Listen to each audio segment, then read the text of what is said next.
दर्शन करें धतूरे के, कांटे कांटे सा होता है धतूरा, तो वो धतूरे के साथ में बाबा शूल धारण करते हैं, बेलपत्री के शूल को। ये बहुत बहुत आनंदमय कथा है महाराज जी, जिसके जीवन में हमेशा कांटे ही मिले हैं। बेटी बड़ी हुई तो घर में मायके में दुख देखा, और मायके से गई ससुराल में तो ससुराल में दुख देखा, ससुराल में भी दुख देखने के बाद में भी पति को बहुत कुछ काम खुलवाया, बहुत धंधे खुलवाए, नौकरी लगवाई, पर वो पति बार बार छोड़ कर आ गया, बार बार तकलीफ भोग रहा है, बार बार कष्ट भोग रहा है। फिर थोड़े दिन काम करता है, थोड़े दिन छूट जाता है, फिर व्यापार में बढ़ता है, फिर छूट जाता है, फिर कोई दुकान खुल गई, थोड़े दिन अच्छी चली, फिर वापस वहीं घर पर आकर बैठ गया, अर्थात उसके जीवन में वो शूलता चल रही है। तो बाबा देवादिदेव महादेव कहते हैं, ये 3 घड़ी 3 पल 3 नक्षत्र 3 समय 3 दिन में जो शूल मुझे समर्पित करता है, उसके जीवन से मैं शूल हटा देता। वो 3 दिन लिखे स्कंद पुराण। पहला, बैसाख महीने की प्रदोष, चाहे वो शनिचरी प्रदोष हो, चाहे रविवार की हो, सोमवार की हो, मंगल की हो, बुधवार की हो, गुरुवार की हो, शुक्रवार की हो, शनिवार की हो, कोई भी वार की हो, पर बैसाख महीने की प्रदोष। प्रदोष काल में शाम का समय सूर्य डूब रहा हो, बस डूबा ही हो, और उस समय पर सूर्य के डूबन के तुरंत बाद बाबा को धतूरे के साथ में बेलपत्री ना चढ़ाते हुए बेलपत्री के वृक्ष के 7 कांटे बाबा के शिवलिंग पर समर्पित करे जाते हैं महाराज, अपनी जिंदगी में अड़चनों को हटाने के लिए। फिर आप जिस व्यापार में उतरे, जिस व्यवसाय में उतरे, जिस नौकरी में उतरे, आप दिल से करें, आपको तरक्की मिलेगी। आप हार नहीं सकते, नीचे नहीं आ सकते, उन्नति पर ही चढ़ेंगे। एक वैशाख मास की प्रदोष। दूसरा,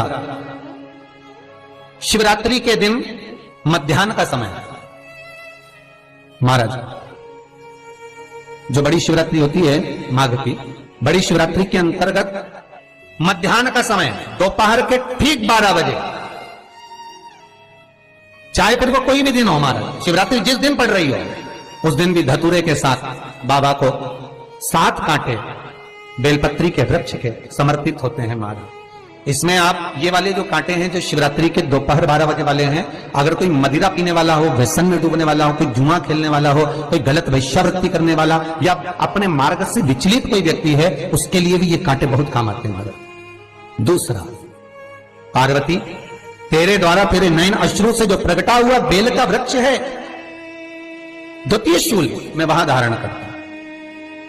तृतीय शूल, तीसरा शूल जो वर्णन करा गया महाराज, भगवान श्रावण के महीने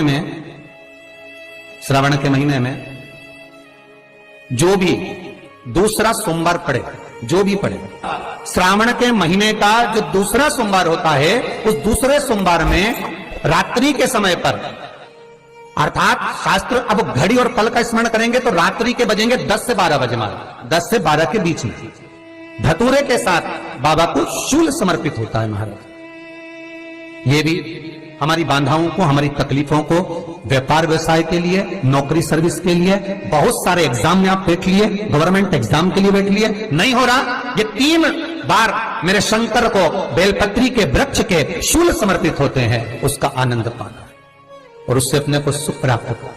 कि बाबा भोलेनाथ जी के नयन अश्रु से जो प्रकट हुआ वो रुद्राक्ष का पौधा है, माता पार्वती के नयन अश्रु से जो प्रकट हुआ वो बेलपत्री का पौधा है, और उमा और महेश, जिस महेश के वंशज है महेश्वरी, जिनकी 12 खाम प्रगटी है भगवान महेश के द्वारा, वो महेश और उमा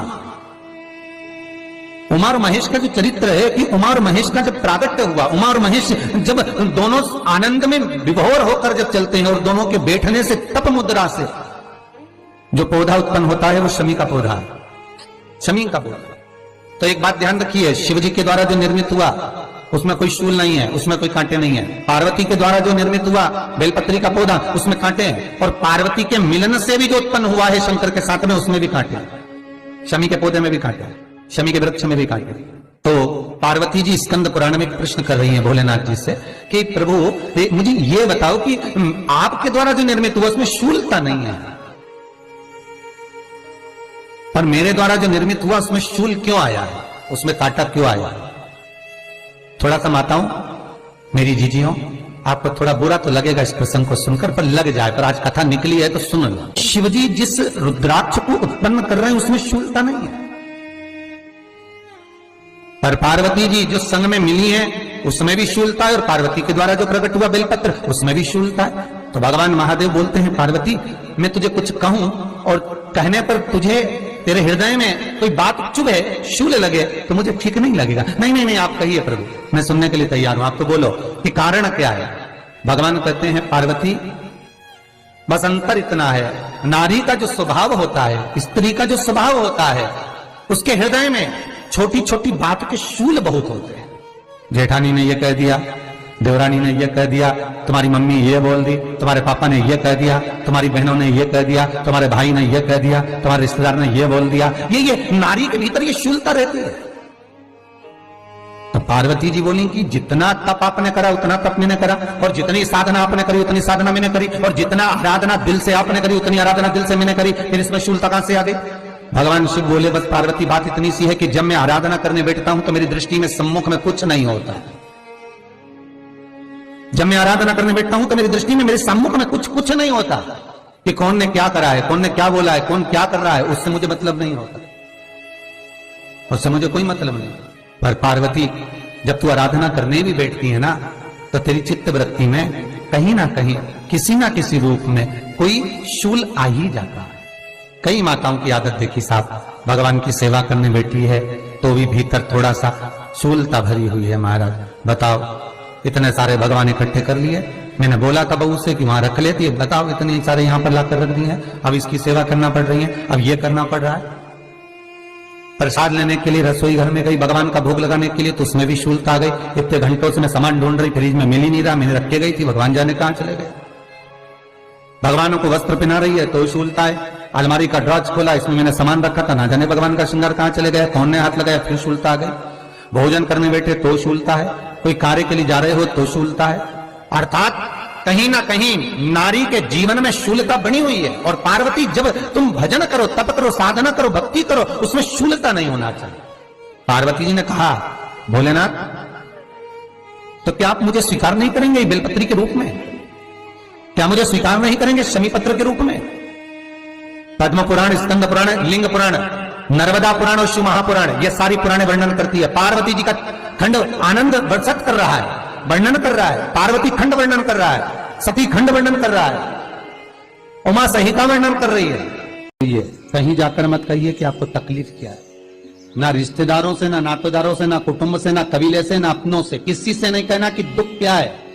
बस इतना करना कि किसी मंदिर में अगर पूजन करने जा रहे हो, आप जिस पाठ को कर रहे हो, जो पाठ आप करते हो, हमें ये भी नहीं कहना कि तुम शंकर का पाठ करो, हम तो ये भी नहीं कहेंगे कि शिव कवच करो, हम ये भी नहीं कहेंगे कि तुम हम बताएं वो वाला पाठ करो। तुम तो जो पाठ करते हो, तुम जो स्मरण करते हो, जो तुम मंत्र जाप करते हो, जो तुम नाम जाप करते हो, तुम्हारी मर्जी, तुम जो जपते हो, बस उस जप के समय पर कटोरी में, गिलास में, तांबे के पात्र में, पंचपात्र में जल हो, और उस जल का आचमन, उस जल का सींचन दुकान पर, घर पर रोज करना प्रारंभ कर दो। आधे से ज्यादा तुम्हारी तकलीफ, आधे से ज्यादा तुम्हारा कर्जा, आधे से ज्यादा तुम्हारा दुख तो भगवान यूं ही समाप्त कर दे। यूं ही हम जल कौन सा सींचते हैं, भगवान अपनी दुकान पर पानी कौन सा छोड़ते हैं, अपने घर पर जल कौन सा सींचते हैं। जब मटके में से भरकर लिया है, कुंड में से भरकर लिया है, अपने घर में नल में से भरकर लिया है, और वो पानी लाने के बाद में अपन सब दूर छीट दिया, अपन वो वाला पानी कभी नहीं छीटते जो रखा है, जो आराधना के लिए रखा है, साधना के लिए रखा है, जो भगवत स्मरण के लिए रखा है, हमने वो नहीं छीटा। हम तो भर कर लाए और छीट दिए। अरे भाई बहुत दुख है, बहुत तकलीफ है, बहुत कष्ट है, कहीं मत भटको। जिससे तुम्हारी अच्छी पटे उसका स्मरण कर कर, उसका भजन कर कर, उसका कीर्तन कर कर, उसका नाम जाप कर कर। हम तो ये भी कहते हैं कि तुम जो भजन कर सकते हो, तुम जो स्मरण कर सकते हो, तुम्हारी चित्तवृत्ति में जो अच्छा हो तुम वो करना। हम भी बताएं तो भी मत करना, तुम्हें अच्छा लगे तो करो, नहीं लगे तो तुम जो कर रहे हो बहुत अच्छा करो, तुम उसको जप। तुम्हारा जपना, तुम्हारा स्मरण करना, तुम्हारी भक्ति का भाव प्रकट करना, बस दिल से, मन से, जो तुम्हारे मन में आ जाए भगवान को वो कह दो, भगवान से वो जाकर निवेदन कर दो, भगवान उसे स्वीकार कर दो।